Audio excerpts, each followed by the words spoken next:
그래서 오늘 본문에는 드디어 하나님께서 이스라엘 백성들에게 명령하신 성막이 완성되어서 지어지는 장면에 대해서 말씀하고 계십니다.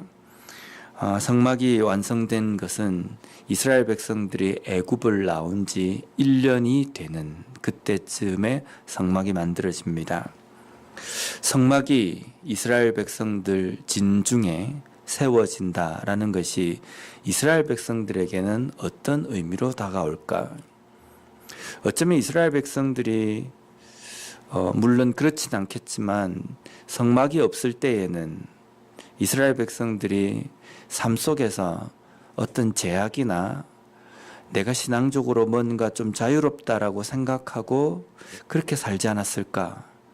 근데 이제 성막이 세워지니까 뭔가 자신들의 삶 속에서 제약이나 어떤 구속, 뭔가 신경 써야 될 게 또 한 가지 늘었구나 라는 생각으로 성막을 바라볼까? 이스라엘 백성들에게 성막은 큰 의미가 있습니다. 이제 우리가 하나님 앞에 코가 끼어가지고 우리 마음대로 못 살겠구나 이런 의미가 아니라 이스라엘 백성들이 하나님을 만날 수 없고 하나님과 가까이 할 수 없는 죄인임에도 불구하고 하나님께서는 하나님께 나아올 수 있는 통로를 열어주셨습니다. 그것이 바로 이 성막입니다. 이스라엘 백성들에게 이 성막은 하나님께서 주신 은혜의 방편입니다. 하나님께 가까이 갈 수 없는 존재들이 하나님을 가까이 할 수 있고 또 자신들의 죄에 대해서 하나님 앞에 회개할 수 있는 길을 하나님께서 열어주셨기 때문에 이스라엘 백성들에게는 이것은 은혜이며 복이라고 할 수 있다는 겁니다.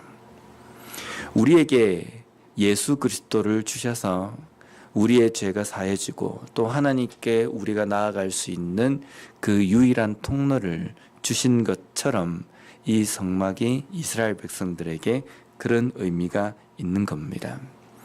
또 한 가지 이스라엘 백성들에게 이 성막에 담겨 있는 의미는 이스라엘 백성들의 진중에는 자신들이 살고 있는 텐트가 장막이 쳐져 있습니다. 그 장막은 어떤 재료로 만들어졌느냐면 그렇게 좋은 그러한 물품으로 만들어지지는 않았습니다.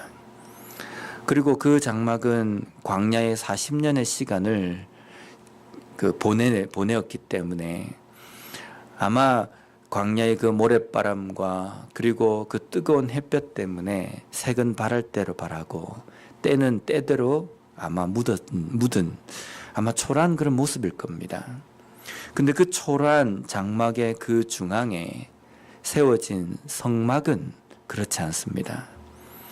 여러 가지 색깔과 또 여러 가지 좋은 재료들로 성막이 지어졌습니다. 이스라엘 백성들에게 이 성막은 우리 이스라엘 백성에게 어떤 기념적인 건물이며 또 상징과 같은 존재다 라고 생각하는 뿌듯함을 주기 위한 것이 이 성막이 아니라는 겁니다. 이스라엘 백성들에게 이 성막은 나는 비록 초라한 곳에 거하지만 하나님을 만나는 이 성막에 대해서 이렇게 화려하게 지어지고 여러 가지 색깔과 또 좋은 재료로 만들어진 것은 우리의 헌신이 여기에 들어있다라는 겁니다. 그래서 하나님 앞에 나아가기 위해서 성막으로 향한다라는 이 의미는 내가 내 삶에 가지고 있는 모든 것들을 하나님 앞에 드린다. 내 삶을 온전히 하나님 앞에 자복한다. 라는 그 의미가 여기에 담겨 있습니다.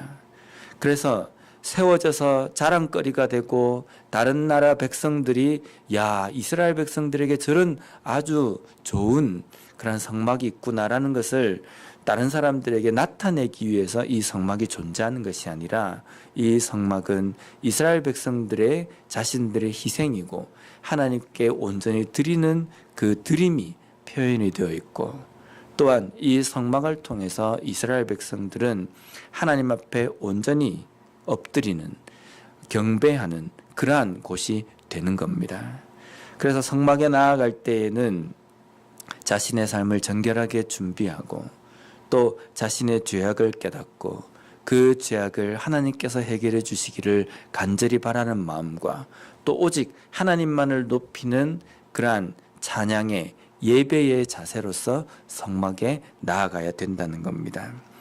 그렇기 때문에 이 성막은 어쩌면 이스라엘 백성들의 믿음과 신앙의 상징의 의미였습니다.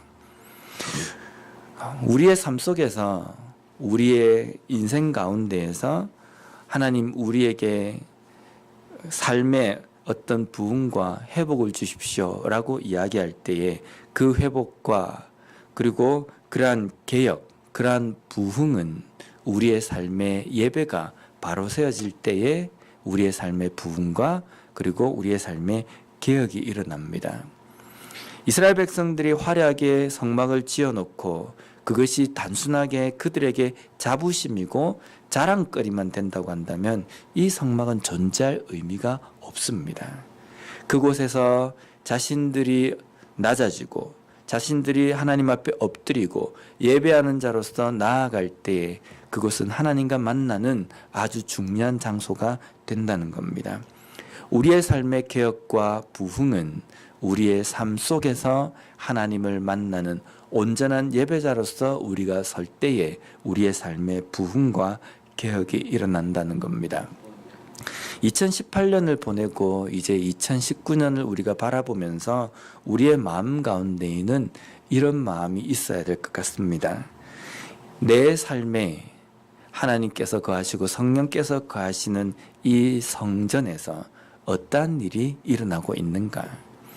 나는 내가 가지고 있는 내 외형적인 조건과 내가 가지고 있는 스펙들을 자랑하는, 어떻게 보면 외형적으로 지어진 그 모습이 어떤 구경거리나 아니면은 다른 사람들이 볼 때에 그냥 부러워하는 정도의 그런 모습으로 내가 세워져 있는가? 아니면 겉모습은 비록 그렇게 화려하지 않고 그렇게 남다를 것이 없지만 내 삶의 성전, 하나님께서 거하시는 이 성전에서는 온전한 예배가 일어나고 있으며 또 하나님을 만나고 하나님의 말씀을 듣고 또 하나님 앞에 자복하며 하나님 앞에 회개하며 하나님을 만나는 그러한 일들이 일어나고 있는가?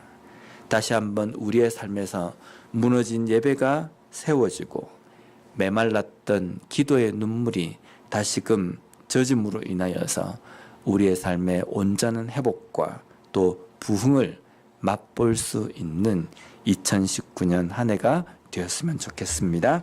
기도하겠습니다.